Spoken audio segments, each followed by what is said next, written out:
আসসালামু আলাইকুম। সুপ্রিয় দর্শক মণ্ডলী, সাবেক প্রধানমন্ত্রী বিএনপি চেয়ারপারসন বেগম খালেদা জিয়া শারীরিকের তুলনায় মানসিকভাবে অত্যন্ত শক্তিশালী, সবল। সম্প্রতি তিনি এবার কেয়ার হাসপাতালে ভর্তি হয়েছিলেন। আজকে আমি যখন কথা বলছি তখন 2 জুলাই 2024 তিনি রিলিজ হয়েছেন। অনলাইনে আমরা বিভিন্ন গণমাধ্যমে খবরটা দেখেছি। সুপ্রিয় দর্শক মণ্ডলী, আপনারা জানেন বেগম খালেদা জিয়া দীর্ঘদিন বন্দী রয়েছেন গুলশানের একটি বাড়িতে, হাসপাতালে, এর আগে প্রকাশ্য জেলখানায়, যেটা লিখিত মানে সার্টিফিকেট প্রাপ্ত জেল, সেখানে ছিলেন। আর এদিকে অলিখিতভাবে তিনি কারাগারে রয়েছেন ফিরোজা মঞ্জিলে গুলশানে এবং হাসপাতালে। তো ফিরোজা মঞ্জিল থেকে তিনি কিছুদিন পরপরই এবার কেয়ার হাসপাতালে ভর্তি হন। তার ৭৯ বছর বয়স। তো এই বয়সের নারীরা বাংলাদেশে খুব কম টিকে আছে। গ্রামগঞ্জে দেখা যায় ৬০ বছরের উপরে নারীরা বৃদ্ধা হয়ে যায়, মারা যাচ্ছে। এই বয়সের নারীরা খুব কম জীবিত আছেন, থাকলেও তাদের শরীরে অনেক কাজ করে না। তার উপরে বেগম খালেদা জিয়ার উপরে যে ধকল মানসিক, যে তার একজন পুত্র অত্যন্ত ট্র্যাজেডিতে হারিয়েছেন, সেদিকে ব্যাখ্যায় যাচ্ছি না। খুব অল্প বয়সে স্বামী হারিয়েছেন, শহীদ হয়েছেন শহীদ প্রেসিডেন্ট জিয়াউর রহমান। তার একমাত্র ছেলে আছে, বড় ছেলে, জ্যেষ্ঠ পুত্র, যিনি লন্ডনে, তার সাথে বছরের পর বছর দেখা নেই।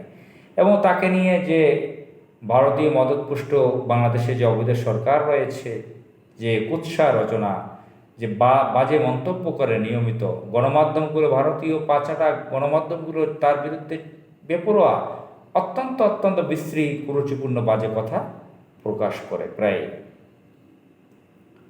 এবং তাকে বাড়ি থেকে টেনে হিঁচড়ে বের করেছে এবং বিভিন্ন মামলা দিয়ে হয়রানি।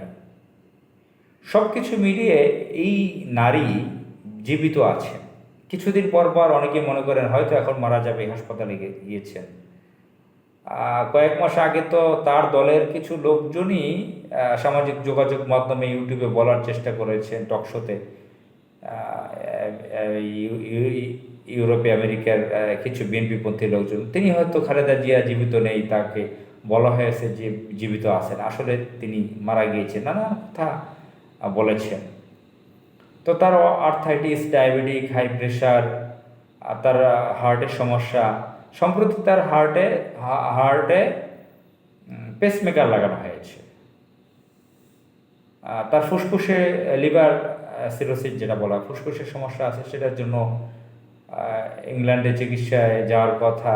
তাকে বিদেশে চিকিৎসা করতে দিচ্ছে না, তাকে ধুকে যে মেরে ফেলে মানুষকে, সেটা বলে না, সেই ধুকে তাকে সিস্টেম করে মেরে ফেলা হচ্ছে। কিন্তু এই যে তার উপর অত্যাচার তো এই সরকারের প্রধান যে গোপালী লেডি লেন্দুব দর্জি, সেই একা না। ভারত যে রাষ্ট্রটা বাংলাদেশের প্রধানতম শত্রু, সেই রাষ্ট্রের সরকার তাদের এজেন্সি দিয়ে খালেদা জিয়ার বিরুদ্ধে লেগেছে বহু আগে থেকে। তো খালেদা জিয়া বেঁচে আছেন।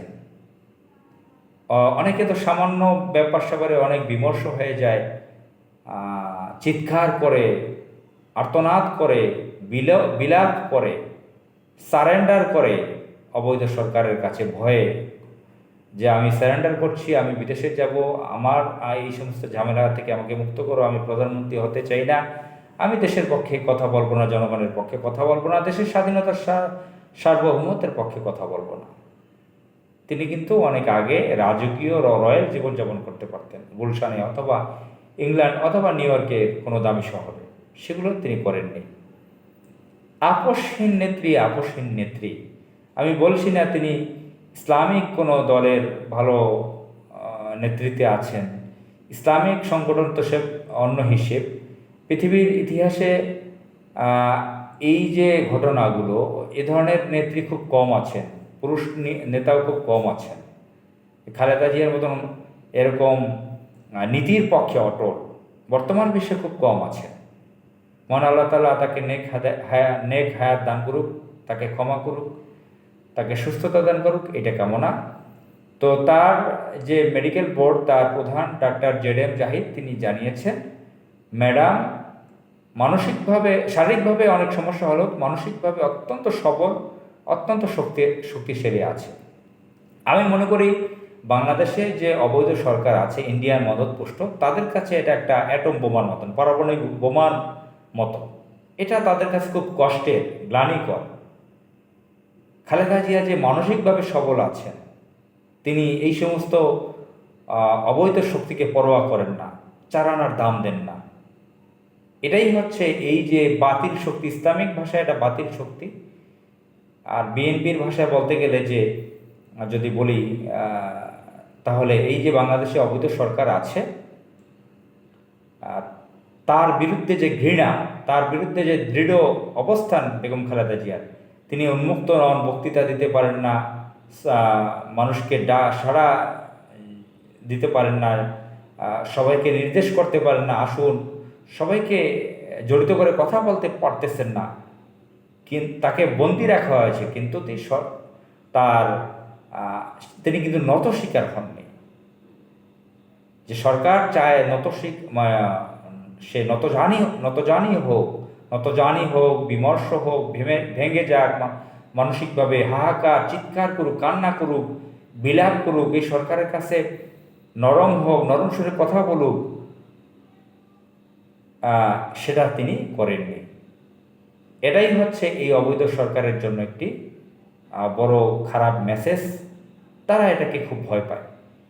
এই যে অসুস্থ বৃদ্ধা খালেদা জিয়া, আমি মনে করি পারমাণবিক পার্শ্ব বোমার মতো শক্তিশালী মনে হয় এই অবৈধ সরকারের কাছে।